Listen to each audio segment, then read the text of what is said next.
예, 여러분 이렇게 아름다운 여수에서 한국경영학회 유로경영위원회에 아주 주옥 같은 논문을 발표할 수 있게 돼서 참 영광으로 생각합니다. 사회와 좌장을 맡고 있는 저는 한양대학교 에리카 캠퍼스 경영학부의 전상길 교수입니다. 먼저 인사 올리겠습니다.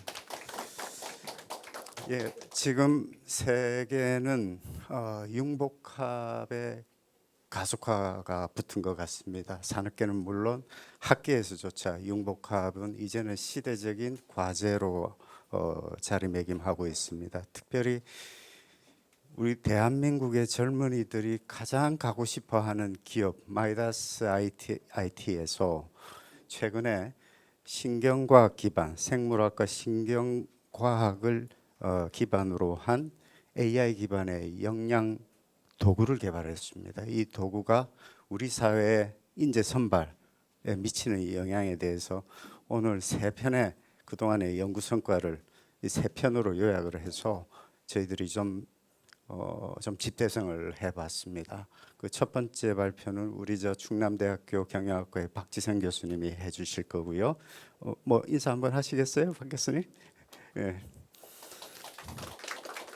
이 기업 인재 선발 도구와 성과와의 상관도 연구, 정말 우리 학벌이나 스펙이 직무 수행 성과에 반영이 되는가, 제대로 연결되고 있는가, 학벌이나 뭐 스펙이 정말 중요한가, 이거를 정면으로 지금 도전한 논문을 발표할 예정이고요.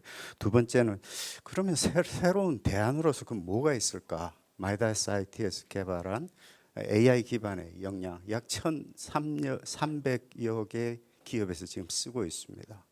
그것에 대한 이론적 근거, 그냥 만든 게 아니라 얼마나 심도 있게 고민하고 그동안의 자연과학과 신경과학을 통합한 이론적 기반을 조금 소개해 올리고, 마지막으로 실제로 이 AI 기반의 역량 검사 툴이 타당성이 있는지, 우리 사회에 적용해도 되겠는지, 그런 관점에서 두 번째는 우리 최원호 박사님, 우리 이론적 기반을 말씀드릴 거고요. 세 번째는 우리 마이다스 IT 자연연구원의 이현주 CP께서 어디 계셔요? 이현주 CP님, 예, 같이 한번 인사 나누시죠. 그동안의 연구 성과를 집대성한 결과를 발표할 예정입니다. 참고로 이 본 세션은 이게 어떤 특별히 토론자를 둬서 어떤 비판을 하기보다는 이 코크리에이션 방식으로 전원 자유 토론해서 이 성과가 좀 더 앞으로 나아갈 수 있게끔 우리가 발전적 제언을 주는 그런 식으로 운영할 예정이고요. 발표 순서는 우리 박지성 교수, 그다음 최 박사님, 그다음 이현주 CP 이 순서로 하겠습니다. 먼저 우리 박지성 교수님 부탁합니다.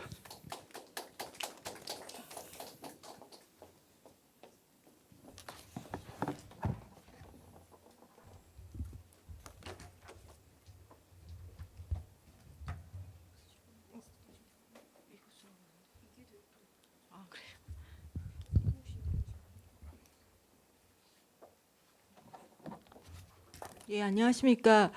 방금 소개받은 충남대학교 박지성이라고 합니다. 개인적으로 그리고 학회 차원에서도 그 본 세션이 굉장히 의미 있다고 생각이 되는데요.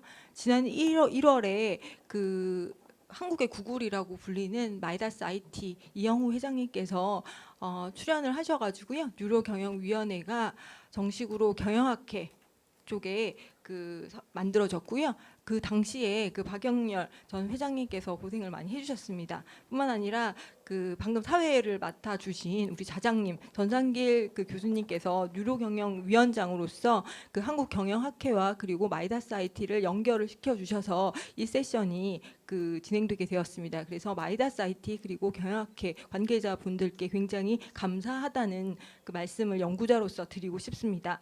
그러면 오늘은 이번 처음 세션은 기업 인재 선발 도구와 성과와의 상관도 연구에 대해서 말씀드리고자 하는데요. 본 연구는 향후에 그 신경과학 기반의 그 인재 선발 관련한 부분, 그리고 여검에 대한 부분에 대해서 그 말씀드린 그 전주 또는 그 서곡이라고 좀 할 수가 있는데요. 그런 측면에서 들어주셨으면 좋겠습니다.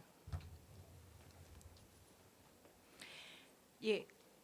여러분들 잘 아시다시피 그 휴먼 리소스 즉 인적 자원은 가치 있고 그리고 굉장히 희소하고 대체 불가하고 그리고 모방이 불가하다라는 측면 때문에 기업에서 지속적인 그 핵심적인 경쟁 우위의 원천으로 여겨집니다. 그에 따라서 그런데 그 아이러니한 것은 기업은 굉장히 베스트 피플이라는 핵심 인재 그리고 최고의 인재에 목말라 있고 그런 중에서도 그 구직자들은 이런 취업난을 타개하기 위해서 소위 요즘에는 뭐 3종 스펙부터 지금은 9종 스펙까지 진화가 됐더라고요. 그래서 9종 스펙을 갖추기 위해서 혼신의 노력을 기울이고 있습니다. 그런데 과연 국내 기업들이 활용하고 있는 선발 도구들이 과연 실질적으로 들어와서 직무 성과를 제대로 예측할 수 있는가 이런 것들이 굉장히 의문스러웠습니다. 즉 우리가 학문적으로 얘기할 때 이런 부분은 예측 타당도 (predictive validity라고 할 수가 있는데요. 이런 것들이 과연 제대로 측정이 되고 있는가라는 것이 이 연구의 시작이었습니다. 그런데 제가 그 아이가 있는데요. 항상 그 동화책을 읽어주다 보면 항상 그리고 그들은 행복하게 오래오래 잘 살았다 이렇게 끝나지 않습니까? 그런데 우리가 취업이라는 부분에서 어디 합격했다, 입사를 했다 그것에만 그 초점을 맞추고 그 이후에 이 사람들이 어떻게 성과를 내느냐 그 부분에 대해서는 제대로 연구가 이루어지지 않고 있었습니다. 그래서 그것에 대해서 본 연구가 좀 초점을 맞추어서 진행이 되게 됐고요. 그 첫 번째 단계로서 문헌 연구를 좀 실시해봤습니다. 그래서 국내 문헌 연구를 살펴보면 저희가 그 기업별로 특히나 대기업 집단에서는 인사팀에서 이러한 데이터를 거의 가지고 계시더라고요. 그래서 들어와서 입사자별로 어떤 선발 도구를 했을 때 직무 성과가 나는지 이것들은 기업의 개개인별로는 가지고 있는데 이런 부분에서 기업의 내부 데이터라는 보안성 그리고 성과 평가가 정말로 신뢰할 수 있는 것인가라는 부분 그리고 개인정보 이슈 등으로 인해서 공개된 연구는 매우 제한적인 실정입니다. 그 중에서 국내 연구에서 최초로 이 부분에 대해서 공개된 연구 중에 최초의 연구는 대한주택공사 주택연구소에서 시행한 연구라고 할 수가 있겠습니다. 그런데 놀랄만하게도 필기시험과 면접의 예측 타당성이 오히려 부적인 관계로 나왔고요. 우리가 인적성 검사 이런 부분도 유의미성이 없는 것으로 나타났습니다. 또 다른 국내 연구들은 주로 서울대 쪽에서 그 K 공기업에 다니시는 분들이 학위 과정을 하시면서 쓴 논문들에서 주로 나타났는데요. 이 심재권 그리고 이정호 서지원의 연구 결과에 따르면 굉장히 다양한 측면에서 그 직무 성과와 어떤 부분이 주요 변인으로 생각을 할 수 있는 것인가라는 부분이 검증이 되었지만 의외로 그 일관된 결과는 나오지 않는 실정이었고요. 구른 면접 같은 경우는 오히려 직무 성과와 마이너스 관계가 있다고 나왔습니다. 이런 결과들은 주로 공기업을 대상으로 해서 특히나 한 군데 공기업을 대상으로 했었고요. 그 대기업을 대상으로 한 연구 결과들도 극소수 존재했습니다. 박종욱의 그 석사 논문에 의하면 그 일반 사기업, 대기업 한 곳을 중심으로 해서 살펴본 연구 결과에 의하면 그 면접 그리고 인적성 검사 모두 직무 성과에 통계적으로 유의미한 영향을 미치지 않는 것으로 나타났고요. 출신 학교 또한 효과가 없는 것으로 나타났습니다. 그리고 또 다른 연구인 대기업 한 곳을 조사한 것에서도 오히려 여러 가지 직무 역량이나 이런 다양한 검사 결과들이 오히려 직무 성과를 예측하는 데 그다지 도움이 되지 않는다라는 결과를 제시하고 있었습니다.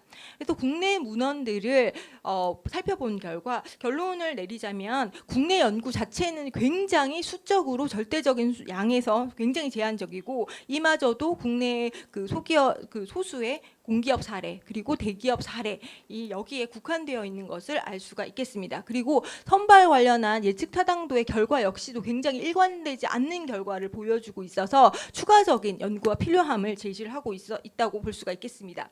그렇다면 국외 연구 결과는 어떤지 좀 살펴보도록 할게요. 국외 연구들은 굉장히 우리나라에 비해서 오랜 기간 동안 연구가 되어 왔습니다. 그래서 1910년 이후에부터 시작이 돼서 한 100년이 넘은 기간 동안 연구가 되어 왔는데요. 애석하게도 1960년대까지는 그다지 신빙성 있는 신뢰성 있는 연구의 데이터들이 쌓여 있지 못해서 1970년대부터 주로 그 관련된 선발 관련한 연구의 결과들이 축적이 되기 시작했습니다. 여러분들 메타 분석하면 굉장히 잘 아시는 슈미트 앤 헌터가 굉장히 이 부분에 있어서 커다란 족적을 남긴 연구자들이었는데요. 헌터 앤 헌터 그리고 슈미트 앤 헌터의 연구 결과에 따르면 능력 그리고 작업 샘플 테스트 그리고 GMA라고 여기서 불리는 그 General Mental Ability 중요한 예측 변인으로 나타났습니다. 그런데 우리가 생각할 것이 여기서 General Mental Ability는 우리가 지능이라는 IQ하고는 조금 다른 개념이고요. 굉장히 인지적인 여러 가지 세부적인 능력들의 총체적인 집합으로 이해를 하시면 되겠습니다. 그런데 흥미로운 거는 해당 연구 결과들에 따르면 이 GMA 일반 인지 능력이 다른 중첩되지 않는 서로 굉장히 교집합이 그러니까 많지 않은 부분하고 같이 선발두고 같이 병합이 되면 진행이 되면 굉장히 예측 타당도가 올라간다는 얘기를 하고 있는데, 예를 들어서 여기에서 보시면 정직성 검사, 즉 성격 테스트와 일반 인지 능력, 그리고 똑똑함과 그리고 인성이 갖추어졌다, 이 부분을 테스트를 하게 되면 평균 타당도가 0.78까지 상승하는 것으로 나타났습니다. 그리고 이러한 연구 결과들은 비단 미국의 데이터뿐만 아니라 유럽의 국가들 그리고 여러 가지 직무군에 공통적으로 나타나는 결과라고 할 수가 있겠습니다. 그런데 이 국외 연구 결과들은 양적으로는 굉장히 국내 연구에 비해서 굉장히 많은 부분들을 다루고 있지만 그럼에도 불구하고 한계점들이 존재를 하고 있습니다. 아까 제가 말씀드린 바와 같이 70년대 이전의 연구 결과들은 굉장히 데이터 자체의 신뢰성에 있어서 문제가 있을 수도 있고요. 그리고 제너럴 멘탈 어빌리티의 측정도 굉장히 IQ 위주로 되다 보니까 이것들이 절대적인 예측 변인으로 제대로 신뢰할 수 있는 만한 데이터인가라는 부분에서 의문을 가질 수가 있습니다. 그리고 마지막으로 우리나라의 사회 맥락적인 환경을 고려할 때 과연 외국에서 결과들을 그대로 갖고 와서 활용을 하는 것이 맞느냐 하는 부분이 한계점으로 지적할 수 있겠습니다. 그래서 이러한 한계들을 기반으로 해서 그렇다면 국내 기업들이 실제로 활용하고 있는 선발 도구들이 입사 후에 직무 성과를 제대로 예측할 수 있는가라는 부분을 우리 한국의 기업의 데이터를 가지고 검증할 필요가 있고, 그리고 소수의 공기업이나 한 기업만을 대상으로 한 것에서 더 나아가서 다양한 기업들, 산업군, 그러한 규모를 가진 기업들을 대상으로 샘플을 모을 필요가 있다라는 부분을 생각을 해서요, 마이다스 IT와 같이 이 데이터 컬렉션을 진행을 했습니다. 그래서 주요 연구 질문에 대한 가설인데요, 크게 학벌, 스펙, 시험 영역으로 나눠봤습니다. 우리나라에서 학벌이 가지는 무게감을 고려했을 때 학력 수준, 고졸이냐 대졸 이상이냐라는 부분, 그리고 대학 순위, 랭킹이라는 부분을 학벌 영역으로 집어넣었고요. 그리고 대학 입학 이후에 노력으로 좀 성취 가능한 부분을 우리가 스펙이라고 해서 학점이나 영어 성적 그리고 자격증 수를 포함시켜 보았습니다. 그리고 시험 영역은 인성, 적성 그리고 면접 점수를 시험 영역으로 해서 이런 것들이 실제 직무 성과와 관련이 있다라는 가설을 세우고 실제 데이터를 통해 검증해 보고자 하였습니다. 데이터는 총 16개 기업들이 수집이 되었고요. 결특치들을 제외하고 총 4,040명의 인원이 모이게 되었습니다. 그래서 기업명이 여기 있고요. 업종이나 규모가 나와 있습니다. 그래서 이런 부분들을 확인하실 수가 있을 것 같고요. 분석 결과 직무 성과가 결과 변수죠, 그렇죠? 그래서 결과 변수가 3등급부터 5등급까지 굉장히 성과 평가의 등급들이 다양했기 때문에 G스코어를 통해서 G스코어로 변환을 해서 이런 것들을 분석을 했을 때 보면 성별과 연령을 제외하고는 모든 변수에서 성과 평가와 유의미한 상관이 없는 것으로 나타났습니다. 그리고 연령을 통제한 부분에서도 성과 평가와 유의미한 상관은 없는 것으로 나타났습니다. 그래서 이 줄이 맨 마지막 줄이 성과 평가인데요. 개인의 특성 변수인 성별과 연령을 제외하고는 상관관계가 없는 것으로 나타났고요. 이것을 우리가 회귀 분석을 통해서 좀 살펴봤습니다. 아까 개인, 학력, 스펙 이 세 가지 영역으로 나눠서 살펴봤다고 말씀을 드렸는데요. 이 살펴본 결과 학력 수준만이 유의미한 것으로 나왔습니다. 그런데 결과 해석에서 좀 주의할 만한 것이 대학 학력 수준 대졸 이상의 이 샘플에서는 89.7%를 차지하고 있었습니다. 그래서 고졸이나 이런 비중이 그리 높지 않았기 때문에 대부분이 대졸 이상의 샘플이었기 때문에 이런 부분에서 학력 수준은 해석에 있어서 좀 주의가 필요하고 나머지 부분은 유의미한 것이 하나도 없는 것으로 나타났습니다. 특히나 대학 순위는 세계적인 대학 평가 기관인 QS 기준으로 살펴본 것과 그리고 수능, 평균, 입결을 기준으로 해서 대학 순위를 나눠봤는데요. 그 결과에서도 대학 순위는 전혀 직무 성과를 예측하는데 상관관계가 회귀 분석 결과 인과성이 없는 것으로 나타났고요. 학점, 토익, 자격증수 마찬가지로 전혀 회귀 개수에서 유의미한 결과가 보고되지 않는 것으로 나타났습니다. 그러면 5년 미만 재직자는 어떤지 추가적으로 살펴보도록 하겠습니다. 여러분들 많이 아시겠지만 조직사회와 일단 입사를 하게 되면 여러 가지 조직에 대한 훈련도 받고 여러 가지 교육도 받게 됩니다. 그러면서 서서히 그 조직에 사람이 구성원이 되어가게 되는데요. 그렇기 때문에 기존의 스펙이 지니던 영향력이 굉장히 약해질 수밖에 없습니다. 그래서 5년 미만 재직자들만 또 뽑아서 이런 추가적인 분석을 진행했는데요. 앞서 연구 전체 샘플을 대상으로 한 결과와 마찬가지로 성별과 연령을 제외하고는 성과 평가와 유의미한 상관이 있는 것이 없는 것으로 나타났습니다. 다음 결과는 그 회귀 분석을 한 것이고요. 여기도 마찬가지로 연령과 학력 수준을 제외하고는 모든 변수가 유의미하게 나타나지 않았습니다. 그리고 저희가 산업별로 6개 정도의 산업군을 구분을 해볼 수가 있어서 좀 서브 샘플로 나눠서 살펴봤습니다. 그 결과 전기가스 같은 경우에 좀 한 군데라서 좀 예외적인 부분을 생각을 해보면 정보통신 같은 경우에는 학력 수준 그리고 학점이라는 부분이 유의미한 것으로 나타났습니다. 이 부분은 어느 정도 IT 산업에서는 이런 커그니티브 어빌리티가 좀 중요한 부분이 있을 수 있고 학점이라는 부분에서 좀 성실성 아무래도 학점을 잘 받으려면 출석도 잘해야 되고 이런 일종의 성실성을 반영할 수 있는 지표이기 때문에 이런 결과가 좀 나온 것으로 생각이 되고요. IT 하시는 분들은 좀 많이 앉아 계시잖아요. 그렇죠? 그래서 이런 결과가 나왔다고 생각을 하고요.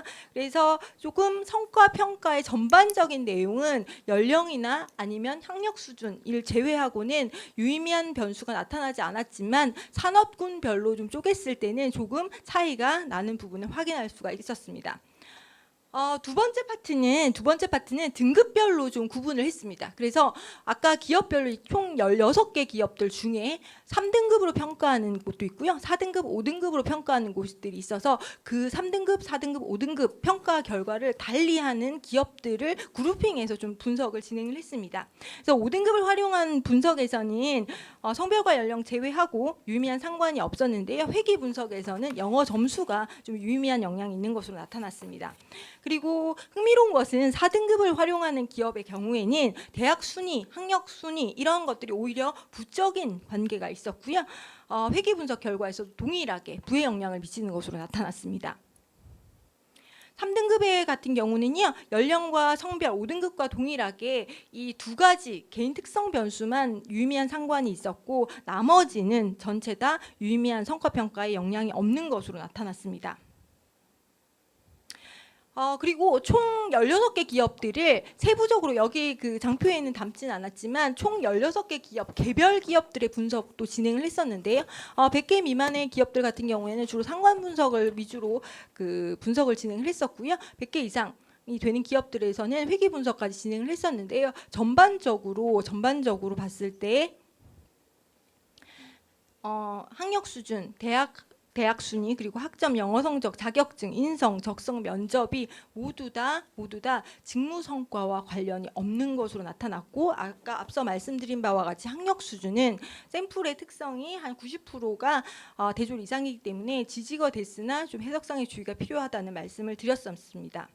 그래서 이런 전반적인 결과를 봤을 때 우리가 그 SHRM이라고 하는 그 미국의 가장 공신력 있는 인사관리 협회에 따르면 0.11 밑으로 상관관계를 가지는 그 선발 도구에 있어서는 유용함이 효용이 떨어진다. 사용하지 말라고 권고를 하고 있습니다. 그런데 아까 말씀드린 바와 같이 대학 순위, 학점, 영어 성적, 자격 증수 모두 다 0.11 이하로서 매우 선발 도구로서의 유용성이 낮은 것으로 나타났고요.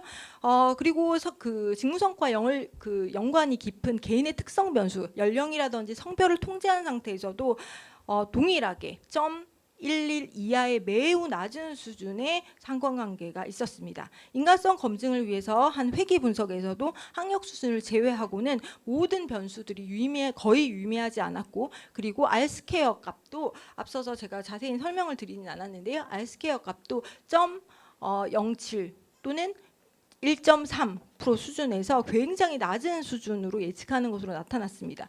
이런 것들은 전체 우리가 중요하다고 생각했던, 그리고 직무성과에 그리고 입사에 굉장히 중요하다고 생각했던 선발 도구를 다 넣었을 때 그 설명력이 굉장히 낮다는 부분은 과연 우리가 이 기존에 가지고 있던 선발 도구를 계속 활용해야 하는가라는 근본적인 그 질문을 던지는 결과라고 할 수가 있겠습니다.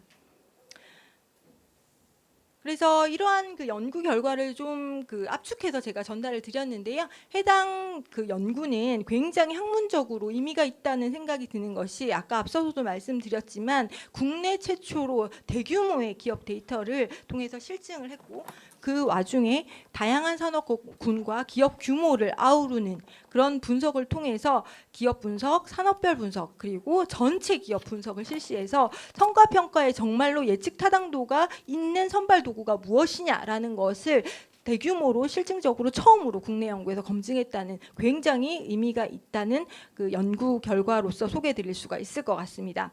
그리고 실무적인 측면으로는 아까 제가 결론 부분에서 잠깐 말씀드린 바와 같이 기업들은 어쩌면 제한된 자원 하에서 학벌이나 아니면 영어 점수나 이런 굉장히 비용을 적게 들이고 인재라는 부분이 굉장히 중요함에도 불구하고 그 부분을 굉장히 얕은 비용, 얕은 노력만을 들여서 그 검증하고 선발하려고 했는데, 그런 측면에서 이러한 결과들을 보면 결국은 새로운 선발 도구가 필요하다라는 메시지를 현업에게 전달하고 있다고 볼 수가 있겠습니다. 물론 본 연구에서 한계점도 존재를 합니다.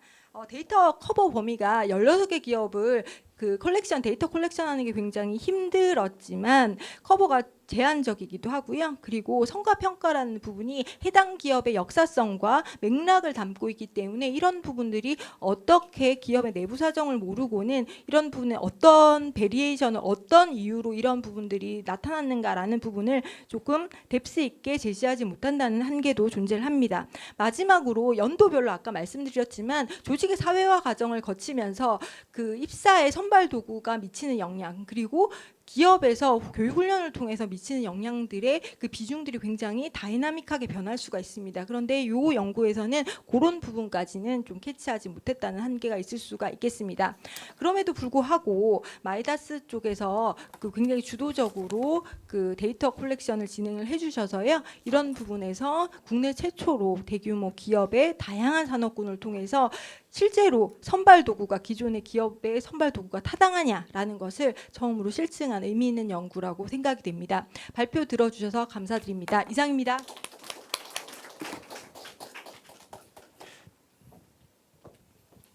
네, 발표 시간을 정확하게 잘 지켜주셔서 고맙습니다. 제가 짧게 듣다 보니까 지금 이번 발표는 우리가 소위 말하는 스카이 대학 출신들이 기업에 들어갔어도 직무 역량, 직무 성과를 발휘할 것이라고 믿었던 과거의 어떤 우리 상식, 관념을 깨버리는 지금 새로운 신화를 지금 예고하고 있다라는 생각이 듭니다. 이제는 지방 대학에서 열심히 노력하는 우리 대학생들에게 희망의 메시지를 줄 수 있는 그런 계기가 아닌가.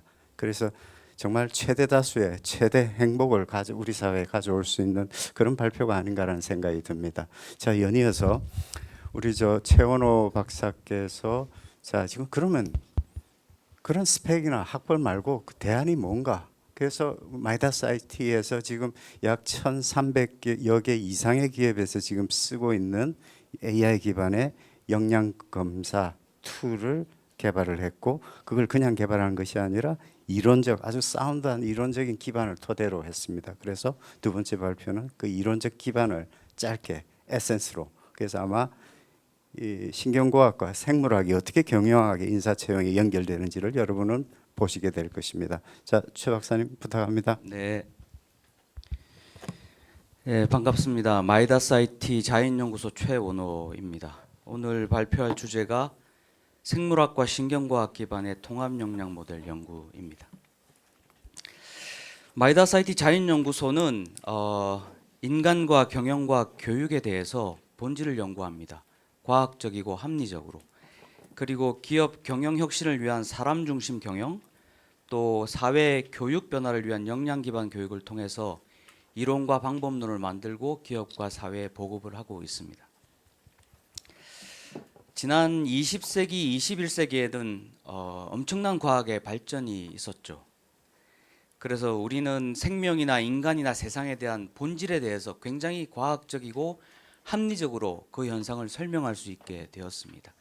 특히 이 복잡계 과학 같은 경우에는 인간 현상이나 사회 현상이나 생명 현상에 대해서 복잡한 상호작용을 아주 합리적인 메커니즘을 통해서 이해를 할 수 있게 되었고, 또 생물학이나 분자생물학 같은 생명과학을 통해서는 유기체로서 인간이란 존재가 어떤 존재이고 어떤 생물학적 속성을 가지고 있는지를 또 이해할 수 있게 되었고, 뇌과학이나 신경과학을 통해서는 우리가 학습이나 판단이나 기억과 같은 인간의 사고나 행동의 메커니즘을 좀 더 본질적으로 밝혀낼 수 있었습니다. 특히 신경과학은 경영학 분야에서도 굉장히 많이 적용되고 있습니다. 경영학 분야에서 가장 핵심적인 화두가 아마 생산성과 창의성일 것인데, 이 비밀을 지금은 신경과학으로 풀어내고 있습니다. 마케팅이나 리더십 분야에서는 경영학에서 많이 접목되고 있고, 앞으로 경영의 모든 분야에서는 신경과학이 적용될 것이라고 생각을 합니다. 그래서 이제는 경영의 모든 학문 분야에 뉴로라는 단어가 붙여서 이제 연구를 하고 해석을 해야 될 시대입니다. 그래서 뉴로 경영이 굉장히 중요한 화두로 떠올랐죠. 경영의 본질적인 정의는 현재를 사용을 해서 바람직한 미래를 얻는 행위다, 이렇게 정의할 수 있습니다.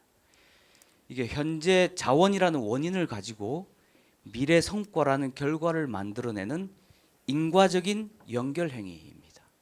인과적인 연결 행위입니다. 그러므로 경영은 과학이어야 합니다. 침대가 과학이 아니고 경영은 과학이어야 합니다.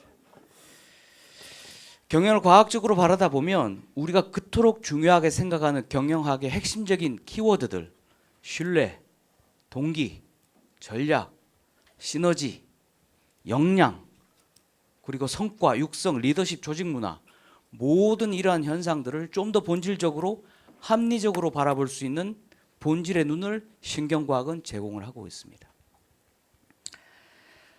그래서 더 이상 경영학이 눈에 보이는 현상을 묘사하거나, 빙산 위쪽에 있죠, 경향을 설명하는 해석적 학문이 되어서는 안 됩니다.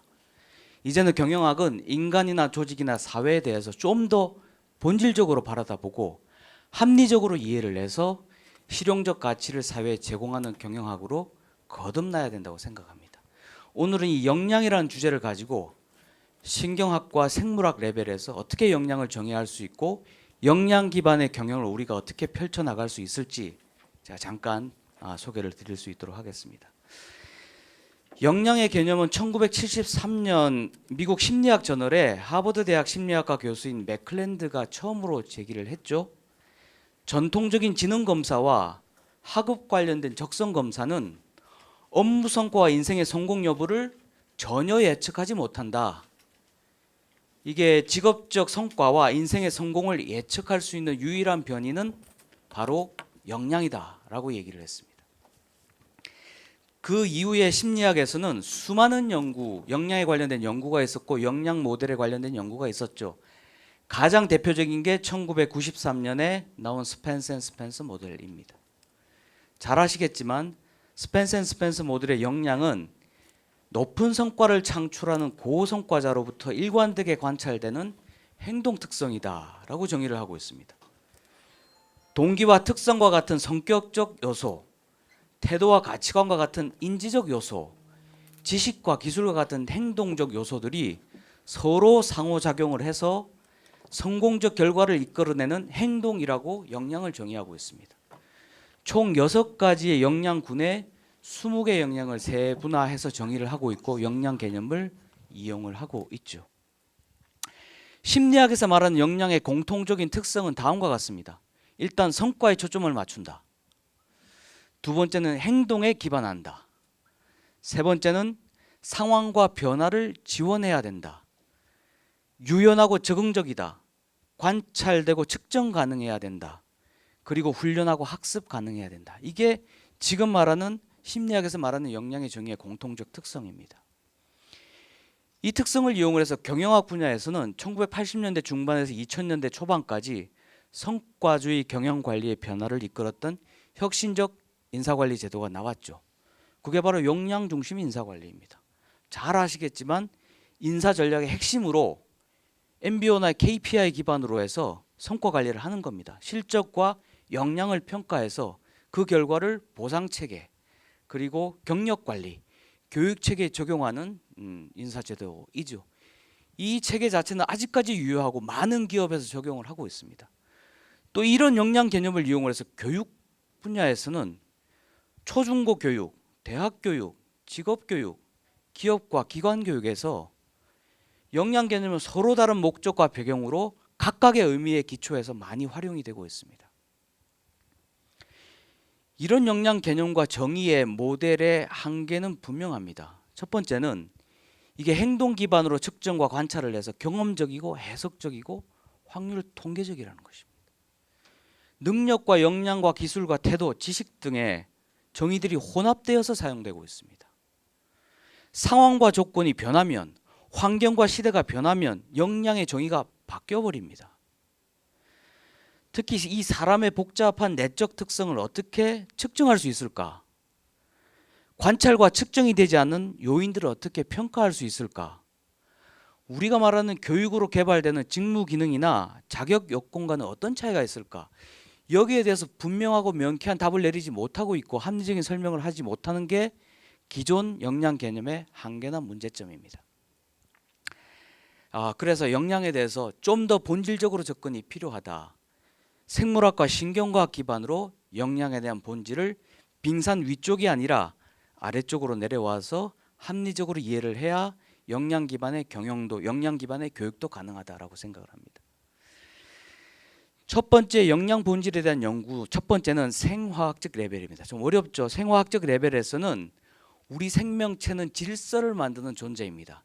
질서를 만드는 존재인 생명체가 본질적으로 추구하는 추구성이 항상성입니다. 호메오스타시스. 항상성이란 생명체가 외부 환경과 상호작용하면서 생존과 번식을 위해 자신의 내부 환경을 일정하게 유지하는 성질 또는 상태입니다. 이게 가장 뿌리의 역량의 정의의 출발점입니다. 두 번째는 생물학적으로는 우리 모두는 환경과 상호작용을 하면서 존속적인 본능과 관계적 본성과 합리적 인성을 추구하는 존재입니다. 그래서 이 이기적 존속 추구와 사회적 성장 추구와 정신적 완성을 추구하는 욕망을 추구합니다. 환경과 상호작용하면서. 그래서 가치와 욕망을 추구하는 존재로 생물학적 레벨에서 역량을 정의할 수 있습니다. 신경학적 레벨에서는 이런 역량 추구를 하기 위해서, 욕망 추구를 하기 위해서 우리는 정서 판단, 감정 판단, 이성 판단을 합니다. 그래서 정서 판단을 통해서 신뢰, 그리고 감정 판단을 통해서 자기 에너지를 얼마나 발현시킬 것인지에 대한 열정, 그리고 전략적으로 그 가치를 획득하기 위해서 효과성과 효율성을 모색하는 전략, 이런 역량을 내재화하게 되었습니다. 좀 더 들어가 보죠. 역량을 본질적으로 이해하기 위해서는 생물학적 진화 과정을 이해해야 되고, 이 진화 과정에서 신경이 어떻게 진화했는지를 알아야 됩니다. 우리는 38억 년 동안 무척주 동물에서부터 호모 사피엔스 인생 인류까지 진화해 왔습니다. 이 진화 과정에서 뇌는 운동기관으로서 뇌도 함께 진화를 해왔죠. 그래서 항상성 추구를 위해서 모든 생물과 동물과 인간들은 자극과 대응에 대한 체계를 내재화했는데, 특히 인간은 접근과 회피라는 정서 판단, 좋고 싫음의 감정 판단, 이익과 손해라는 이성 판단 체계를 내재화시켜 왔습니다. 그래서 이런 정서, 감정, 이성 판단을 통해 가지고 가치를 예측하는 신뢰, 그리고 가치의 크기에 따라서 에너지를 발현하는 열정 발현, 그리고 가치를 획득하기 위해서 좀 더 효과적이고 효율적으로 전략을 모색하는 전략 모색, 그리고 이걸 통해서 집중적이고 추적하고 실행을 통해서 가치를 획득하는 이 성과 메커니즘을 탑재를 하게 되었죠. 이 판단과 성과 메커니즘은 우리 뇌의 전체에서 다 일어나게 되어 있습니다.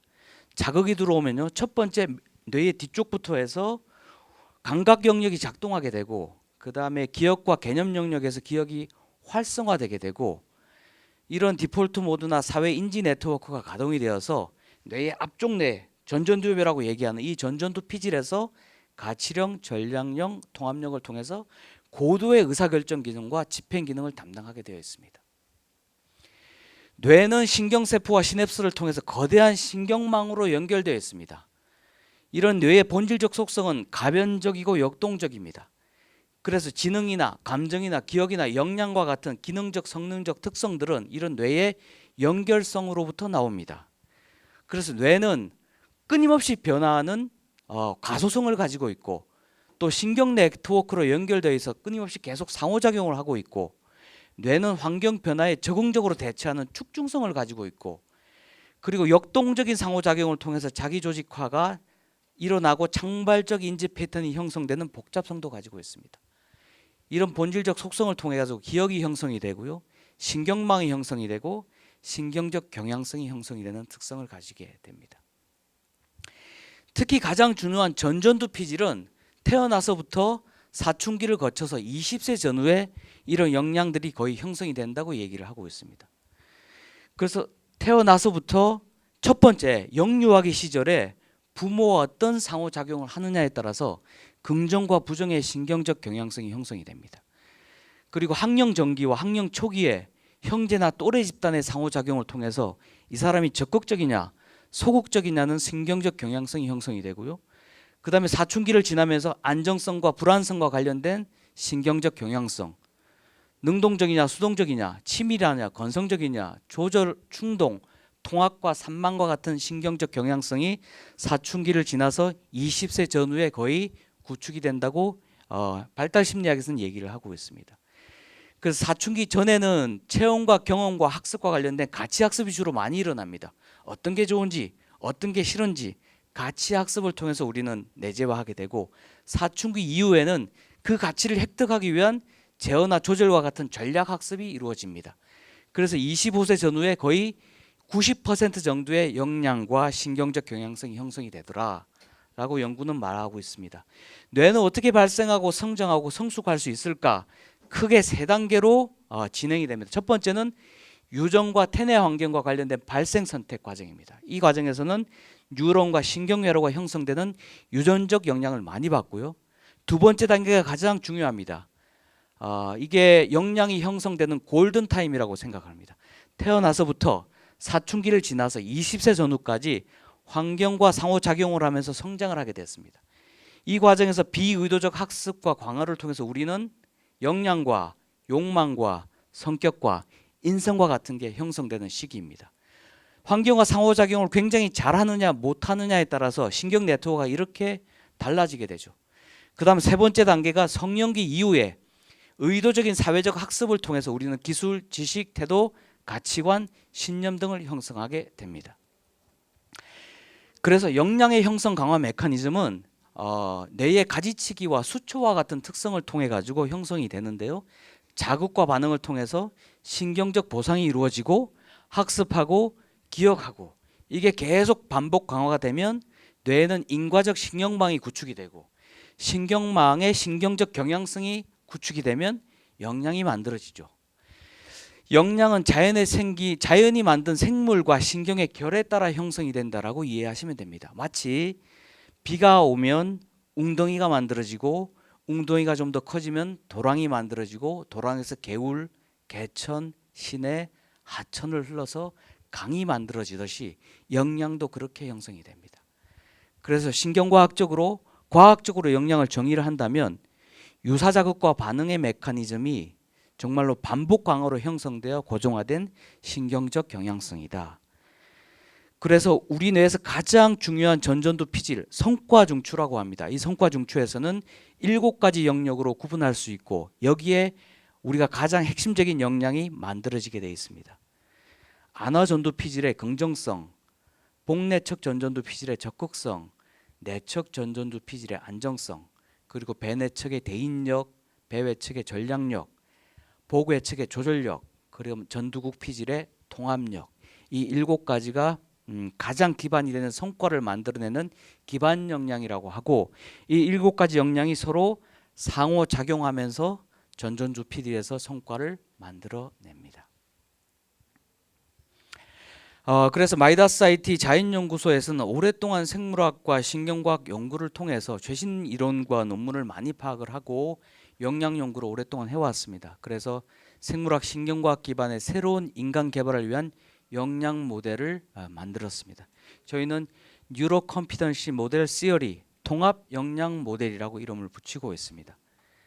앞서 말씀드렸지만 생물학적 항상성을 뿌리에 두고 있고 우리 인간이 추구 반응의 자극과 대응의 판단 메커니즘을 어떻게 진화시켜 왔는지, 그걸 통해서 인간의 가장 중요한 전전두 피질의 영역과 역할이 어떤 것이 있는지, 또 학습 강화 메커니즘과 기억을 비롯해서 역량 강화 메커니즘이 어떻게 만들어져 왔는지를 통해서 신경적 경향성을 통해서 7가지의 역량 성능에 해당되는 기반 역량을 정리를 했고요. 또 중요한 것은 이런 역량 성능을, 기반 역량을 바탕으로 우리는 어떻게 성과를 내고 어떻게 성공 경험을 하고 어떻게 성장할 수 있는지에 대한 메커니즘도 정리를 해서 역량을 어떻게 하면 강화시킬 수 있고 역량을 어떻게 하면 함양시킬 수 있는지에 대한 역량 기술도 정리를 했습니다. 그래서 역량 기술을 통해서 우리는 역량 강화 함양을 할 수 있는데 총 3가지 분야의 7가지 역량 기술을 도출을 했습니다. 첫 번째는 상대의 마음을 읽고 소통하는 기술, 대인관계 기술의 긍정 기술과 소통 기술이고요. 두 번째는 전략을 만들고 추적하는 성과 관계와 관련된 전략 기술과 추적 기술이고, 세 번째가 자신을 성찰하는 자아관계 기술과 관련된 성찰 기술과 합리 기술이고, 가장 중요한 것은 이 환경과 상호작용성에서 내 변수와 환경의 변수를 알아차리고 생각과 행동의 방향을 전환시킬 수 있는 제어 기술, 이 7가지 기술을 활용을 해서 우리는 역량을 강화시킬 수 있고 함양할 수 있다라고 정리를 했습니다. 그럼 이런 역량 개념과 새로운 어떤 정의를 통해서 어떻게 역량 기반의 경영을 할 수 있을까? 역량 기반의 경영의 핵심은 이겁니다. 자연이 만든 인간의 결, 이 역량의 결이 제대로 합리적으로 이해를 한다. 그리고 그 결이 잘 드러나고 발현될 수 있도록 환경을 구축하는 게 경영과 HR이 해야 될 역할이다. 우리 인간은 모두가 자기가 가지고 있는 최대 역량, 보유 역량의 30% 정도만 조직에서 발휘한다고 합니다. 그러면 경영과 인사에서 해야 될 일이 뭘까요? 이런 비활성화된 역량을 활성화시키는 거죠. 30%가 60%가 되고 60%가 90%가 되면 그만큼 생산성과 창의성이 확대되고 커진다고 생각을 합니다. 그래서 해야 될 것은 첫 번째, 역량 기반으로 적격한 인재를 채용을 하자. 두 번째, 그 역량, 그 인재에 대한 역량 진단을 잘해서 보유 역량을 활성화시킬 수 있는 조직 문화를 만들자. 그리고 발현 역량을 최대화시킬 수 있는 역량을 강화시킬 수 있는 성과 경영을 하자.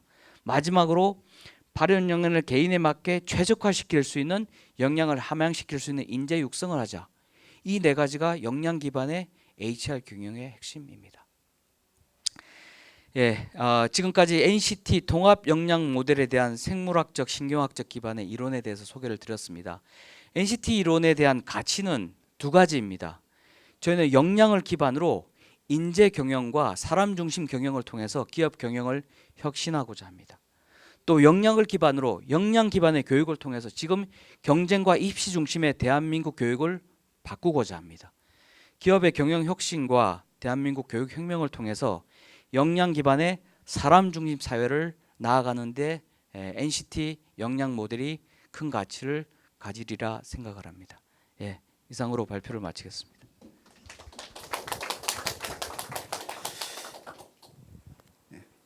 최 박사님 감동적인 발표 감사합니다. 제가 짧게 느낀 소감을 말씀드리자면 이 교수로서 참 자괴감이 들고 톨스토이는 아니지만 참회록을 쓰고 싶은 정도입니다.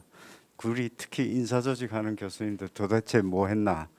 우리는 그저 표피적인 HR의 이슈가 가설이 채택되니만이 이걸로 평생을 보냈는데 기업에서 신경과학 기반으로 우리 경영의 인사조직의 문제를 이렇게 접근한 것을 보고 정말 교수들 뭐 했나 스스로에게 자문을 던지게 됩니다.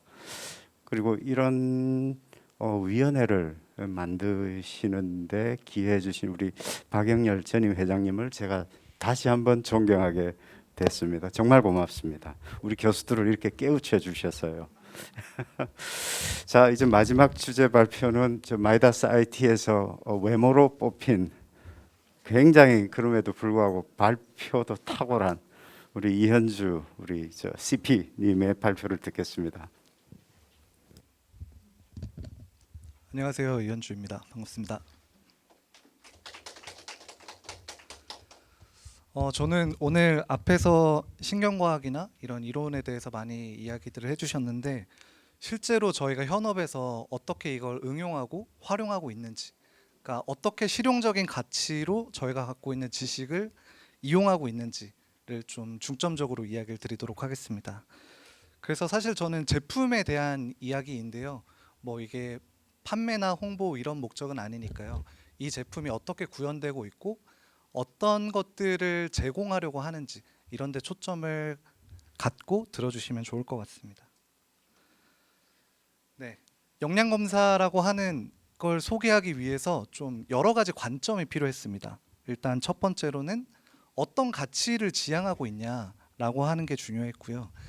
저희는 공평한 기회 그리고 공정한 평가를 하겠다라고 하는 큰 비전을 갖고 있습니다.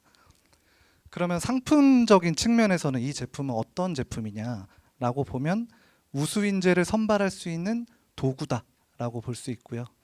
제품 관점에서는 IT 기술을 기반으로 하고 있고, 그리고 온라인으로 선발의 솔루션을 제공하는 제품이라고 볼 수 있습니다. 그리고 어떻게 성능을 만들어내고 있냐라고 하면 신경과학을 기반으로 하고 있고, 그리고 역량을 평가할 수 있는 기술, 그리고 미래의 고성과자를 예측할 수 있는 기술로 구분을 할 수 있습니다. 그리고 그 기반에는 앞에 최원호 이사님께서 발표해 주신 내용처럼 저희는 좀 인간을 과학적으로 이해하고자 하고요. 그리고 이 과학적인 이해의 가치가 친사회적인 방향으로 드러나기를 바라고 있습니다. 역량검사는 크게 세 가지로 구성이 되어 있다고 볼 수 있습니다. 하나는 측정을 할 수 있는 방법, 역량이라고 하는 개념을 어떻게 평가하고 진단할 거냐. 그리고 두 번째로는 그 결과물을 어떻게 고객들이나 사용자한테 보여줄 거냐.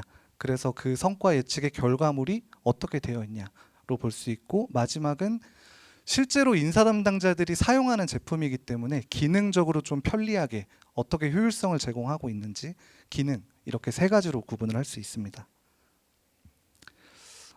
결국에는 측정 방법이라고 하는 게 가장 화두고 가장 중요한 부분이 될 텐데요. 저희는 측정 방법을 크게 게임, 그리고 셀프 리포트 방식, 그리고 인터뷰, 이렇게 세 가지의 측정 방법을 사용하고 있습니다. 중요한 것은 사실 어떤 방식을 쓰느냐보다 이 제품의 목적이 무엇이었냐. 그러니까 결국에 저희 내부적으로는 어떤 방법이 중요하다, 어떤 방법을 무조건 해야 된다라고 하는 것은 없고요. 저희가 애초에 목적으로 삼았던 우수인재를 선발할 수 있는 방법이 있다면 그 어떤 방법도 다 저희는 수용하고 또 개발할 준비가 되어 있다고 볼 수 있습니다. 실제로 게임은 이제 총 9개의 게임으로 구성이 되어 있고요. 그리고 셀프 리포트 방식은 총 4가지 타입을 가지고 있습니다. 그리고 영상 면접은 총 8개의 주제에 대한 질문을 제공하도록 되어 있고, 구조화 면접 방식을 지원하고 있습니다. 기능적으로. 그래서 고객분들이 실제로 내가 지원자들한테 A 질문을 하고 그 다음 답변까지 설계할 수 있도록 기능을 제공하고 있다고 볼 수 있습니다. 그리고 마지막으로는 성과 예측의 결과물은 저희는 리포트라고 하는 형식으로 보여주고 있고요. 이 리포트라고 하는 형식도 매우 중요하다고 생각을 합니다. 특히 실용적인 가치를 만들어낼 때. 왜냐하면 모든 인사 담당자 분들이 전문가가 아니고 또 면접관 분들이 이런 검사를 이해하고 있는 것이 아니기 때문에 이분들이 빠르고 직관적으로 어떻게 정보를 받아들이고 이해할 수 있을 것인가, 이 부분이 저희에게는 또 중요한 부분이 되고 있습니다. 네. 그리고 저희는 아래는 역량 검사를 보여주는 장표이고요. 저희가 새롭게 개발자 직군, 그러니까 개발자들의 코딩 능력과 역량을 파악하기 위해서 여기 있는 것처럼 별도의 개발자 전용 선발 도구를 개발을 한 상태입니다. 이런 생각이 들었습니다. 제가 인사 담당자분들을 만나서 뭐 이런 좋은 선발 도구가 있다 이런 이야기들을 하면 그거는 어떤 방법으로 측정을 하고 있냐, 뭐 그 결과물 어떠냐, 비용은 얼마냐 이런 질문들을 많이 해주시는데 전 사실 다른 제품을 구매할 때 많은 고객분들이 상당히 정량적이고 객관화할 수 있는 수치에 대한 관심이 많다고 생각을 했습니다. 근데 이 선발 도구라고 하는 걸 선택할 때는 생각보다 정량적이고 객관적인 어떤 수치에 집중을 하기보다는 괜히 그게 뭔가 다른 데서 쓰고 있는지, 어떤 기업에서 쓰고 있는지, 그냥 왠지 좋은 것 같은지 이런 것들을 좀 집중하는 경우들을 많이 만나게 됐습니다. 제가 얘기 드리고 싶은 것은 이 선발 도구라고 하는 걸 선택할 때도 정량적인 기준이 가장 중요하고, 그 정량적인 기준 중에서도 가장 중요한 것은 준거 관련 타당도, 뭐 보통은 정확도라고 부를 수 있는 이 수치가 가장 중요한 정보라고 생각을 합니다. 그래서 저희 역량 검사는 이 준거 관련 타당도를 검증하기 위한 노력을 상당히 많이 기울였습니다. 아마 그 과정에서 박지성 교수님께서 발표해 주신 기존의 선발 방법들은 어느 정도 타당도를 가지고 있는지 그것과 비교를 해야 이 역량 검사가 실제로 사용할 만한지, 접목했을 때 우리가 어떤 효과를 기대할 수 있는지 이런 것들을 판단할 수 있다고 생각을 했기 때문입니다. 저희가 2021년 그리고 2022년 두 차례 제품에 대한 준거 관련 타당도를 검증을 했습니다. 2021년에는 총 약 1,400명의 재직자 데이터를 수집해서 검증을 했고요. 올해에는 약 800명 정도의 샘플을 수집해서 검증을 했습니다. 방법론적으로는 저희도 메타 분석 결과를 이용해서 검증을 했고요. 여기 있는 것처럼 0.42 그리고 0.51 수준의 타당도를 보이고 있습니다. 상당히 괄목할 만한 결과물이라고 생각을 합니다. 다른 면접이나 아니면 뭐 학점이나 이런 것들이 실제 타당도를 보여주기 어려운 상태라는 확신을 갖고 있고, 그것과 비교한다면 역량검사가 상당히 우수인재를 선발하는데 매우 큰 효과를 주고 있다라고 내부적으로 판단을 하고 있습니다. 그리고 저희가 독창적으로 만들어낸 이 게임 방식은 가운데 있는 것처럼 그 역량을 추론하는 방법으로서 특허를 가지고 있는 상태이고요. 이거에 대한 오리지널리티에 대해서 상당히 자부심도 갖고 있는 상태입니다. 그러면 그냥 좋다, 중어 관련 타당도가 높다 이 얘기를 하기 위해서 어떤 방식을 쓰고 있는데 이렇게 좋은 결과를 얻을 수 있을까에 대한 이야기를 해야 될 것 같습니다. 일단 첫 번째로는 저희는 방법에 대한 제한을 두고 있지 않습니다. 그래서 저희 역량 검사는 인적성 검사를 대체한다 이런 목적을 갖고 있는 게 아니라 우수 인재를 선발한다라고 하는 목적을 가지고 있고요. 그런 면에서 여러 가지 방법을 사용하는 게 이익이 될 거라고 일단 판단을 했습니다. 그래서 여러 정보를 가장 적합한 방식으로 수집을 하는 게 이 정확도를 올리는데 좀 훨씬 더 좋은 방법이고, 그게 앞에서 이제 헌터 앤 슈미트가 메타 분석 결과를 이야기할 때 증분 타당도를 이야기하면서 뭐 이제 GMA랑 다른 방법을 쓰면 효과성이 올라간다와 같은 의미라고 생각을 합니다. 그래서 저희는 좀 더 이질적인 방법들로 각각 정확하게 측정할 수 있는 어떤 개념들을 설명하는 방식을 쓰고 있고요. 그리고 핵심적으로 가장 중요한 것은 이제 게임 부분인데요. 게임에서 제일 중요한 것은 자극과 반응, 그리고 그 중간에 있는 이거를 어떻게 판단할 거냐와 관련된 부분입니다. 그래서 저희 게임들을 보면 특정 자극들이 제시가 되고 특정한 목표가 주어지게 됩니다. 그러면 그거에 대한 반응 데이터를 수집할 수 있는데, 그 반응 데이터의 종류는 여기 있는 것처럼 뭐 응답 반응 시간이라든지 아니면 속도의 일관성이라든지 문제에 틀리고 나서 그 다음에 회복하는 그 시간 속도라든지 아니면 집중력, 일관된 시간을 유지하는 어떤 그 기간, 길이라든지 이런 것들을 가공해서 이제 피처로 만들어내고 있고요. 이 피처들을 다시 한번 그룹핑을 해서, 그러니까 패턴 같은 것들을 찾아내서 이 패턴이 실제 재직자들의 성과 평가 결과하고 어떤 관련성이 있는지, 그리고 그거의 관련성을 지표화시키는 그거를 또 점수라고 표현을 하고 있습니다. 그래서 기본적인 메커니즘은 이 자극 정보와 반응 정보를 가지고 이 가운데 있는 함수를 저희가 일정의 여러 가지의 패턴으로 구분을 한 다음에 스코어링을 하는 방식을 활용하고 있는 상태입니다. 뭐 대표적으로 가장 쉽게 표현할 수 있는 게 이런 리스크 테이킹과 관련된 실험 과제들 패러다임이라서 제가 준비를 했고요. 이거는 바트라고 하는 패러다임입니다. 그래서 특정 시간 내에 보상이 있을 때 내가 풍선을 얼마나 더 많이 누르는 경향성을 갖고 있냐, 내가 리스크가, 그러니까 풍선이 터질 가능성, 위험도가 올라갈 때 내가 풍선에 대한 클릭 횟수를 얼만큼 조절하고 있는가, 이런 것들에 대한 데이터를 가지고 위험 감수 성향을 이제 지수화하는 그런 방법이고요.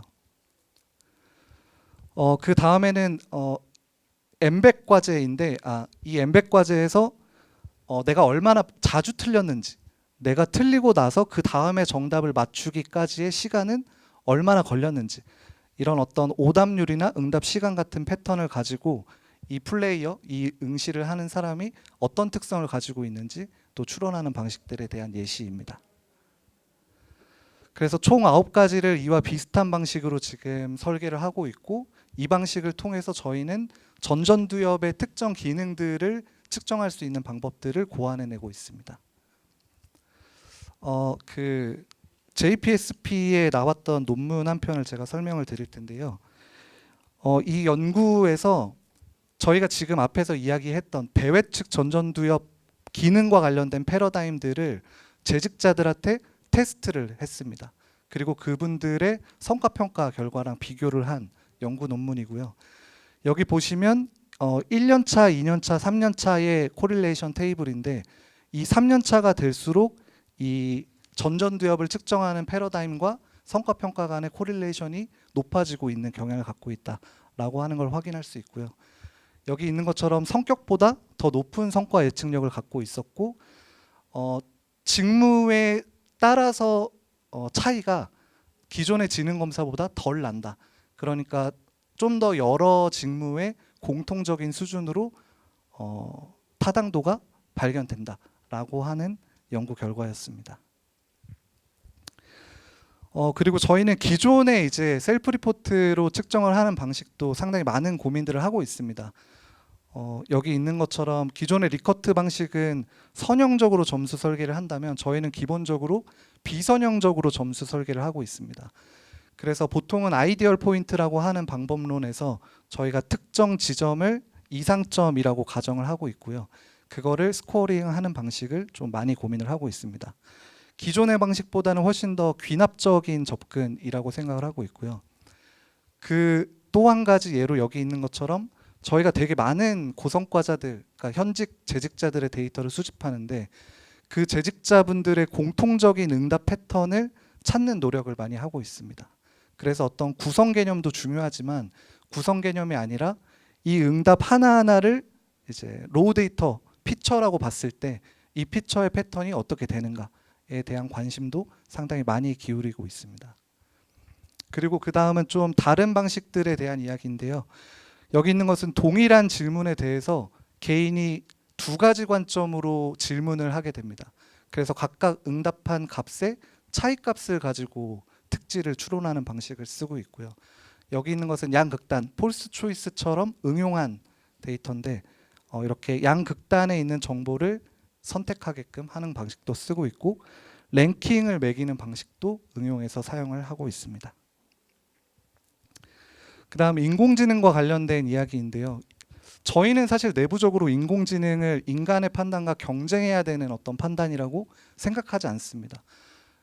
기자분들이나 아니면 외부에서 오해를 하고 계시는데, 저희는 인공지능을 활용하는 것이고, 그리고 사람의 판단을 좀 더 정확하게 할 수 있도록 돕고자 하는 목적이지, 인공지능의 판단이 뭐 사람과 경쟁해야 된다, 어떤 게 더 낫다, 이런 주장들을 하고 있는 상태는 아닙니다. 그래서 2015년하고 2019년도에 인공지능의 인식과 관련된 이런 연구 결과들이 있었습니다.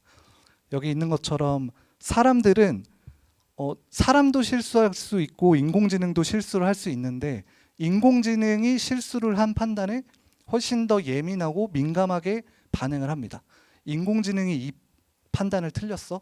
라고 하면서 훨씬 더 부정적인 관점을 갖게 되고요. 여기 있는 것처럼 전문가들일수록 AI의 판단을 덜 신뢰하는 경향성을 가지고 있기도 합니다. 제가 이 이야기를 드리는 것은 인공지능 기술을 저희가 실용적으로 활용을 하다 보니까 외부에서 오해를 많이 합니다. 인공지능을 되게 의인화해서 생각을 하다 보니까 이게 사람의 판단보다 더 좋은 거야? 사람보다 더 잘할 수 있는 거야? 이런 식으로 비교하는 프레임들을 갖고 있어서 그게 아니다라고 하는 거를 좀 명확하게 전달을 드리고 싶었고요. 그래서 저희는 이 면접관분들의 평가 데이터를 수집해서 그 면접관분들의 평가를 예측할 수 있는 모델도 함께 만들고 있습니다. 모델에 대한 정확도는 여기 있는 것처럼 꽤 높은 수준입니다. 그리고 실제로 조금 더 높게 정확도를 만들 수도 있습니다. 제가 만들 수 있다고 얘기한 것은 이제 일반화하기 전에 저희가 가지고 있는 샘플 내에서는 정확도를 높일 수 있는 방법들이 있습니다. 다만 저희는 면접 데이터, 그러니까 면접의 평가가 성과를 예측하는 평가라고 생각하지 않습니다. 그렇기 때문에 면접관의 평가 데이터를 학습한 결과로 최종적인 의사결정을 하도록 가이드하지 않고 있고요. 이 면접관분들의 평가는 면접 자체의 양을 줄이고 효율성을 조금 더 극대화하기 위해서 저희가 부가적인 정보로 드리는 것이라고 볼 수 있습니다. 그리고 마지막으로는 커스터마이징이라고 하는 걸 적극적으로 활용을 하고 있는데요. 여기 보이시는 화면이 실제 제품의 커스터마이징 기능입니다. 이 기능은 A 기업, B 기업이 본인들의 어떤 기준만으로 이 모델을 만들 수 있도록 지원을 하는 설정 기능이고요. 일종의 우리 회사는 이런 특성을 중요하게 생각해. 그리고 내가 관찰했을 때 이런 것들이 되게 중요하게 보였어. 라고 하는 것들을 인사 담당자나 현업의 재직자분들한테 서베이를 1차적으로 받고, 두 번째로는 실제 재직자분들의 응답 데이터와 평가 데이터를 같이 인풋을 시키면 저희가 그 기업에 적합한 모델을 별도로 구현을 해드립니다. 그래서 모든 기업이 똑같이 역량검사를 보더라도 그걸 스코어링하는 방식 자체는 개별 기업에 최적화되어 있다고 볼 수 있습니다. 네, 그래서 커스터마이징을 하면 상당히 높은 수준으로 그 개별 기업의 특성에 맞는 모형을 구현해낼 수 있다라고 하는 부분입니다. 네, 그리고 여기는 좀 더 부가적으로 저희 검사가 신뢰도가 있다라고 하는 걸 보여드리기 위해서 반복 측정에 대한 테스트 리테스트 결과를 준비를 했고요. 그 다음은 역량검사 결과지를 간단하게만 설명드리고 마무리하도록 하겠습니다. 여기 보이는 것처럼 좀 실용적인 관점에서 짧은 시간에 직관적인 판단을 하도록 하기 위해서 전체 응시자들의 분포와 그 개인이 갖고 있는 점수를 저희가 비교해서 제공을 하고 있고요. 여기 있는 것은 개인 내의 상대적인 특성의 비율 정보입니다. 그래서 개인 간의 정보 그리고 개인 내에서의 역량 특성 정보를 함께 제공을 하고 있고요. 여기 있는 것처럼 코멘트를 저희는 과거에 대한 서술, 지원자가 과거에 어떤 경험들을 했다, 그리고 어떤 특성들에 대한 인식이 있었다, 이런 것들에 대한 정보를 주고, 성향에 대한 정보를 주고, 그리고 타인이 봤을 때 그 사람은 어떤 사람으로 보일 것인지에 대한 정보를 함께 주고 있습니다. 네. 그 다음은 면접 영상을 실제로 확인할 수 있도록 영상 자체를 제공을 하고 있고요. 저희는 면접관분들이 면접을 좀 더 효율적으로 볼 수 있도록 면접 영상을 미리 확인하고, 그 다음에 좀 더 제한된 시간을 좀 더 양질의 질문, 그리고 개인을 좀 더 이해할 수 있는 질문들을 할 수 있도록 도와드리고 있습니다. 네, 마지막인데 맨 처음에 제가 역량 중심의 사회, 그리고 저희는 공정한 평가 그리고 공평한 기회를 주고 싶다라고 하는 큰 비전을 이야기 드렸습니다. 그래서 저희가 만들고 있는 제품을 통해서 좀 더 역량이 중심이 되는 어떤 사회 분위기를 만들어내고 싶고요. 그리고 온라인 채용 문화가 좀 더 확산되는 것이 기업의 이익이 된다고 생각을 하고 있습니다. 그리고 채용 시장에서도 과거에 안주해 있는 게 아니라 적극적으로 새로운 기술들을 발굴해내고 응용함으로써 좀 더 채용 시장도 발전시키고 싶다. 라고 하는 이야기를 끝으로 마무리하겠습니다. 감사합니다. 예, 우리 이현주 PD의 CP죠. 아주 맛깔난 발표 정말 감사합니다. 그 복잡한 알고리즘을 저같이 문외한인 사람도 쉽게 이해할 수 있을 정도로 이렇게 발표해 주셔서 감사합니다. 지금 작년 연말에 OECD에서 발표한 자료에 따르면 OECD 국가 중에 한국이 가장 갈등 지수가 높은 국가로 판명이 됐습니다. 그 갈등 지수의 핵심은 우리 한국 사회 교육 문제와 주택 문제 두 가지로 국내 요인으로 잡히고 있는데요. 이 교육 이슈에 대해서 오늘 이 세 분의 그 발표를 종합해 보면 우리는 새로운 교육 문화를 만들어 나가야 되겠다. 과거 우리가 해왔던 학벌 중심, 또 스펙 중심의 교육 방식으로는 더 이상 국제사회에서 경쟁력도 없고 우리나라의 대다수 젊은이들에게 희망을 줄 수 없다라는 생각을 들면서 분명히 이 플로우에서는 발전적인 제언을 하실 분들이 있을 겁니다. 그리고 또 앞으로의 연구 방향도 제언하실 분도 있을 겁니다. 우리 저기 발표해 주신 세 분 앞에 나와서 그 플로우에서의 궁금증을 좀 들어보는 그 시간을 갖도록 하겠습니다. 자, 먼저 간단하게 자기소개와 함께 어떤 분에게 질문하고 싶은지, 답은 뭐 세 분이서 집단으로 하셔도 상관없습니다. 자, 질문하고 싶거나 소감도 좋습니다. 예.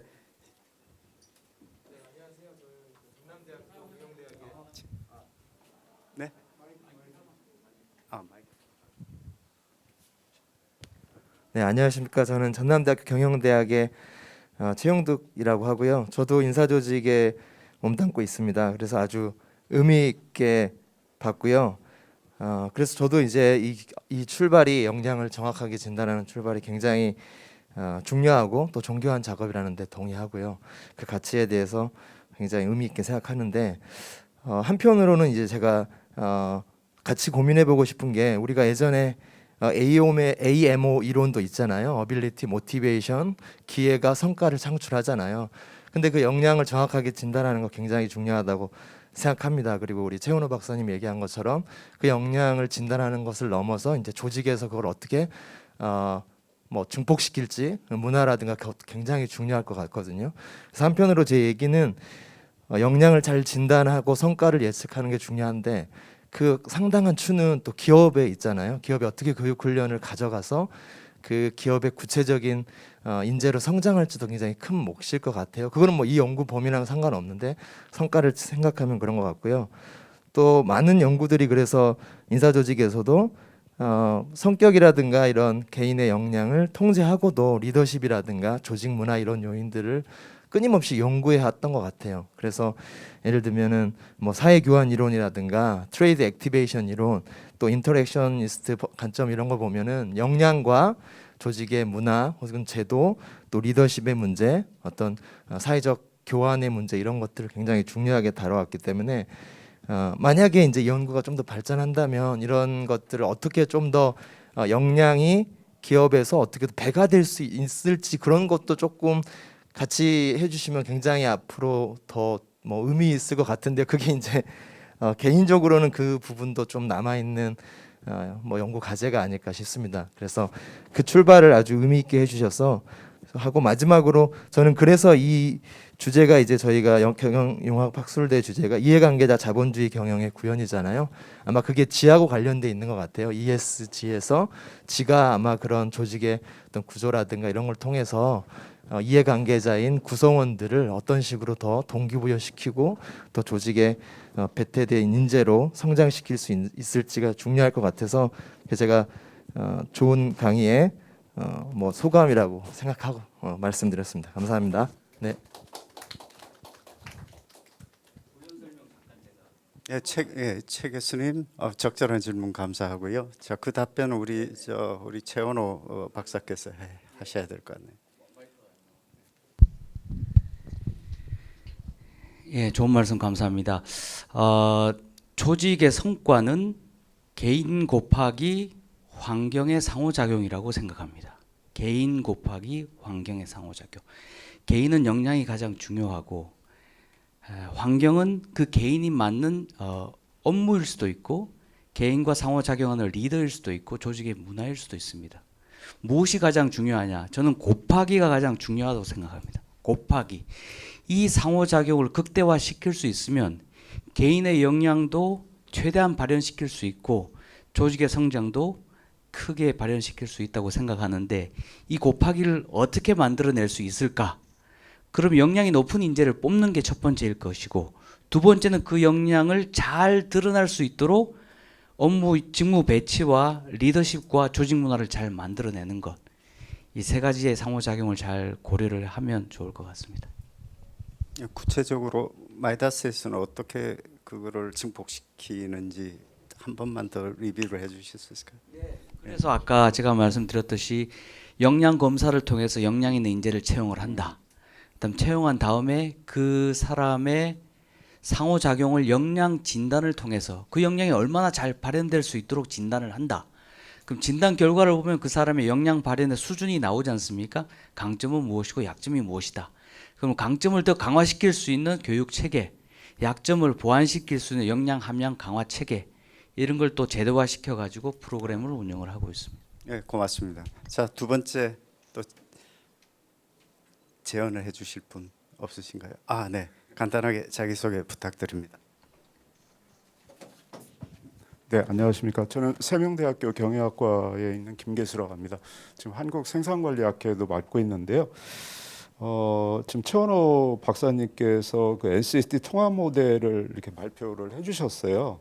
근데 이제 또 학교에 있다 보니까 학생들을 가르치고 해야 되는데 이 발표물의 24페이지가 하나의 이제 요약이라고 저는 판단이 되는데 이게 지금 사실은 학교에서 이제 교수라는 사람은 학생들의 어떤 완성체를 또 이루어줘야 되고 역량을 키워줘야 되는데 제가 볼 때는 이게 너무 커서 저 같은 경우는 인사조직 전문가도 아니고 그래서 이걸 모듈로 만약에 나눈다고 한다면 몇 개 정도로 모듈로 이렇게 나눠서 학교에서는 또 이렇게 교육을 해야 되는지 그게 첫 번째 질문이고요. 두 번째는 아까 25세 정도 되면 학생들의 역량이 어느 정도 거의 굳어진다고 말씀을 하셨는데 20대 정도의 대학에 들어와서 25세 이때 정말 중요한 건데 교수라는 그 어떤 직업을 가진 분들이 어떻게 이들의 역량을 키워줘야 될까? 저는 그게 사실은 과제로 남는 것 같아서 한번 죄송하지만 질문을 드려봤습니다. 네, 감사합니다. 뭐 학회장께서 이렇게 직접 와주셔서 감사합니다, 김계수 회장님. 자, 이 답변은 우리 이현주 CP가 적절할 것 같은데. 첫 번째 답변은 네. 그 교수님 그 위에 24페이지에 생물, 신경, 역량, 성과, 행복 이렇게 있죠. 예, 그게 모듈입니다. 그 덩어리로 이해를 하시면 될 것 같습니다. 제가 좀 뻔한 답변을 드리도록 하겠습니다. 저희는 내부적으로 역량을 함양하고 키우는 가장 좋은 방법은 경험이고 그 경험의 많은 부분은 사람과 관련돼 있는 경험이어야 된다라고 생각을 하고 있습니다. 그러니까 앞에서 상호작용이 중요하고 이런 것도 결국에는 조직 내에서 개인과 개인이 상호작용을 어떻게 하느냐 이거에 수많은 그 네트워크라고 생각을 하기 때문에 특히 청소년 시절이나 이럴 때 꼭 공부뿐만 아니라 사람을 많이 만나고 그 사람들도 되게 다양하고 그 사람들과 뭔가 밀고 당기기 그리고 내가 그 사람한테 무언가를 얻고자 했을 때 나는 어떤 이익을 줘야 되고 그 사람이 나한테 바랬을 때 나는 어떻게 행동하고 대응해야 되는지 이 경험이 제일 중요하다고 생각을 하고요. 이거를 가장 많이 경험해야 되는 시기가 사실은 청소년기인데 그것들이 좀 부족하다고 생각을 하고 있습니다. 그래서 저희도 이제 선발을 할 때 그런 경험을 갖고 있고 그게 내재화돼서 사실 되게 의식적으로가 아니라 무의식적으로 그냥 그런 행동들을 하는 그런 역량을 가진 사람을 뽑고 싶고요. 그런 분들이 실제로 성과를 가장 잘 낸다고 생각을 하고 있습니다. 네. 네. 그 제가 같은 교수로서 저도 좀 고민하고 있는 바인데요. 아까 그 최영득 교수님 말씀하셨지만 저희가 그 심리학에서도 보면 그 개인이 가진 진이라는 유전자가 어떻게 발현되느냐 그 범위는 발현의 범위는 환경적인 범위 내에서 정해지기 마련인데 그런 부분에서 그 대학 시절에 고 20세부터 거의 25세까지 요 기간 동안에 어떤 것들을 해줄 수 있을까를 생각해 보면 그 제 생각에는 뭐 기본적인 퍼스널리티나 아니면은 가치에 대한 부분이나 이런 부분들은 아까 그 최원우 이사님께서 말씀해 주셨던 것 같이 그 영유아기 그리고 청소년기에 많이 그 결정이 되기 때문에 대학 시절에는 오히려 전략적인 판단을 해줄 수 있는 문제 해결 부분이라든지 아니면 그런 문제 해결을 같이 협업하는 그런 부분들이 굉장히 중요하다고 생각을 하고요. 저희가 그래서 뭐 전하계 교수님 한양대 에리카가 그런 부분에서 문제 해결 관련해서 굉장히 유명한 학교라고 생각이 되는데요. 그런 부분에 문제를 해결하고 타인과 어떻게 협업하면서 커뮤니케이션 하는가 그런 부분들을 대학에서 트레이닝 시켜준다면 향후에 이런 부분들이 굉장히 중요한 성과 역량이 될 것으로 생각을 하고 대학에서 그런 역할을 담당을 해야 된다고 생각이 됩니다. 예. 예.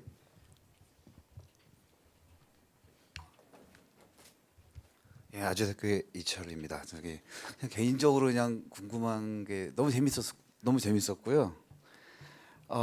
일단 그 개인의 캐파라고 얘기해야 되나요? 뭐 이렇게 얘기할 수 있고 그다음에 이제 뭐 조직의 세비 내지는 조직의 역량이라는 걸 얘기할 수가 있을 것 같은데 그 아까 시냅스 얘기를 하셨잖아요, 최 박사님께서. 근데 시냅스는 뭐 크리티컬 피리어드까지 뭐 이렇게 만들어지고 그 이후에는 뭐 더 이제 풍성해지고 이런 걸로 이제 이해를 하고 있는데 이제 그건 이제 개인의 역량인 것이고 조직 단위로 가게 되면은 그 이미 만들어진 그 시냅스끼리의 어떤 연결이란 것이 일어날 수 있지 않겠습니까?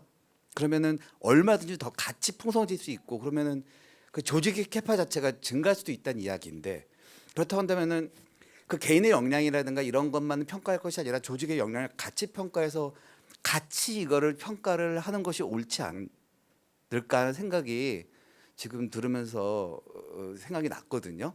혹시 그런 쪽에 움직임이 있는지 뭐 이런 거 한번 여쭤보고 싶었습니다. 예, 고맙습니다. 네, 이 교수님 감사합니다. 저도 그 부분이 궁금했었어요. 고맙습니다. 그 역량의 가장 핵심적인 내용이 개인의 역량은 바람직한 사회적 상호작용을 극대화시키는 힘라고 보면 됩니다. 바람직한 사회적 상호작용 그리고 개인 역량에서 조직 역량으로 가려면 제가 앞서 말씀드린 복잡계 과학에 대한 내용을 조금 이해를 하시면 됩니다. 개인의 역량들이 상호작용을 해서 어떻게 자기조직화가 이루어지고 그 자기조직화에서 조직과 조직 간의 상호 동기화 또 조직 간의 공진화 이런 현상들을 제대로 이해를 한다면 우리가 리더십이나 문화라고 하는 건 다 복잡계 과학에서는 창발 현상으로 보고 있거든요. 전체는 부분의 합보다 크다. 전체는 부분의 합보다 크다. 이게 복잡계 과학의 핵심 메시지입니다. 그래서 교수님 말씀하신 것처럼 개인 역량의 상호작용으로 조직의 역량은 훨씬 더 크게 시너지를 낼 수 있을 수 있다. 이 부분에 대한 연구도 계속해서 저희가 진행은 하고 있습니다. 이 정도로. 예. 네. 뭐 또 추가적으로 답변하실 부분이 있으신가요? 자, 마지막으로 한번 시간 관계상 마지막으로 한번. 예.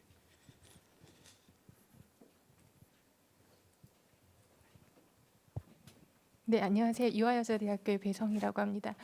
발표 감사드리고요. 근데 이제 지금 제가 듣기로 지금 가지고 계신 모델은 어떻게 보면 사용자 드리븐인 것 같아요. 그러니까 기업이 요구하는 이제 뭐 면접이 되어지건 어떤 그 선발 과정에서 필요한 어떻게 보면 솔루션을 만드신 거라는 생각이 드는데 혹시 그 관점이 아니라 그러니까 구직자 입장에서 이들이 실제 구직하는 과정에서 먼저 자신의 역량을 파악할 수 있고 그것에 맞춰서 매칭할 수 있는 그 방향으로 또 개발하실 수 있는 그러니까 마켓이 열릴 수 있는 가능성이 있지 않을까라는 또 생각을 해보게 되거든요. 그래서 그런 부분은 또 어떻게 생각하시는지 궁금합니다. 그 저희 회사 내부에서 오신 줄 알고 제가 깜짝 놀랐고요. 실제로 지금 저희가 지향하는 방향은 말씀해 주신 것처럼 기업 입장에서 이제 구직자로 넘어가는 과정에 있습니다. 저희 내부적으로도.